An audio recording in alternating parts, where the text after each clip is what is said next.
Thank you, JB. Wow, this is such an honor to be here tonight amidst all these incredible luminaries. I want to start off by thanking the Hall of Fame Selection Committee, whoever you were, for making this recognition possible. This is not an award I ever anticipated.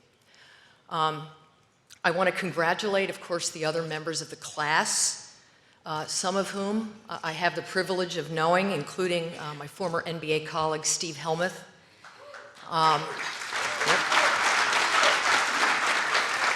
And all of whom I have the utmost regard for, as your reputations and your contributions to the sports world all speak for themselves.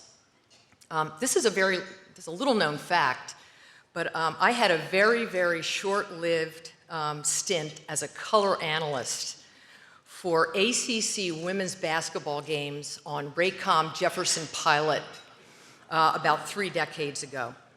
I was working full-time for the NBA and naively thought that I could wing the analyst gig by reading the media guides on my flights down to the games. What I got instead was a crash course on how much time and energy and preparation is needed if you want to excel live on air. And ever since then, I've had the deepest appreciation for how skilled our broadcast talent colleagues are at saying smart things in entertaining and eloquent ways, a very humbling experience for me. I wisely reverted back to the sports management side where I belonged after a short season of doing this. Hopefully all of those tapes have been burned. Please don't go out looking for them. I just completed my 35th year in the sports industry. I started out when I was 5. And a thread throughout my career has been the chance to interact closely with members of the sports broadcasting community. My work at the NBA and the WNBA brought me together with NBC under Dick Ebersol and Ken Shanzer, ESPN under Steve Bornstein, George Bodenheimer, John Wildhack, Mark Shapiro, John Skipper, and others, Lifetime under Doug McCormick, and Oxygen under Jerry Laybourne, just to name a few of the legends that I had the chance to deal with along the way. My now 10 years at the Big East has connected me with the uber-talented fleet of executives at Fox Sports, as well as at CBS and SNY, more on that in a minute, without whom I can tell you this version of the Big East, number one, would not be here today. And number two, would not have been able to maintain its relevancy in a sector of the sports industry which has seen so much change in recent years.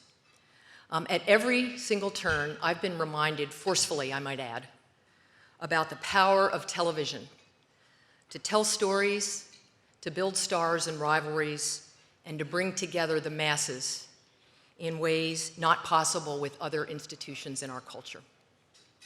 I've seen firsthand the impact of a strong collaboration between a property and a network, and all the good that comes out of trust, a shared mindset about innovation and collaboration, and a mutual understanding of each other's short and long-term goals. My journey has allowed me to witness the growing interest at the network level in women's sports of many kinds, and a growing recognition of the ability of women's sports properties to attract audiences and breed a new demographic of fans. I'm gratified to see more women working in the broadcast field, both in front of and behind the camera. Pioneers like Andrea Joyce, Leslie Visser, Michelle Tafoya, and Robin Roberts are my sheroes. One of our proudest moments last year was a Big East women's basketball game that aired on FS2 and was produced by an all-female production crew, which is a rarity. Even the women in the truck were very moved. Hopefully someday that won't be so unusual of an occurrence. It's of course been a thrill to see the WNBA progress over the past 27 years. And I want to tip my hat to Adam Silver and Kathy Engelbert and many others, especially Adam and Kathy, for their leadership and their perseverance in building the league. And I want to thank ESPN for their longtime support of women's basketball at the pro and college levels. I want to recognize my family. My husband Charlie and my daughter Sally are here with me tonight. Charlie especially is a huge sports fan and is a one-man focus group. If any of you are looking for any feedback about what's on your air, he has some opinions he'll be happy to share with you. I also want to thank a few of the professionals that I've had the privilege of working with along the way.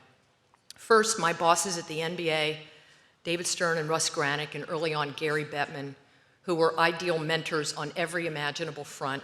And apropos to tonight, they all understood that a strong partnership with your broadcast partner or partners is the lifeblood of any league, and they operated according to that creed.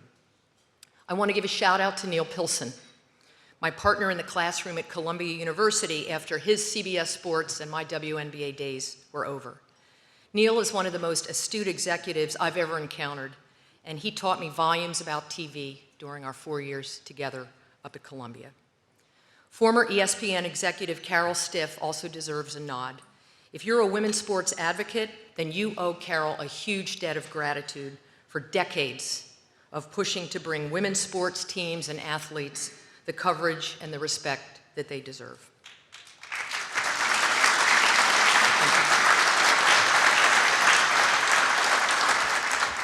I want to publicly thank Eric Shanks, Mark Silverman, Jordan Bazant, Larry Jones, and the A-team at Fox Sports, including their incredible stable of announcers, for their spectacular support of the Big East over the past 10 years.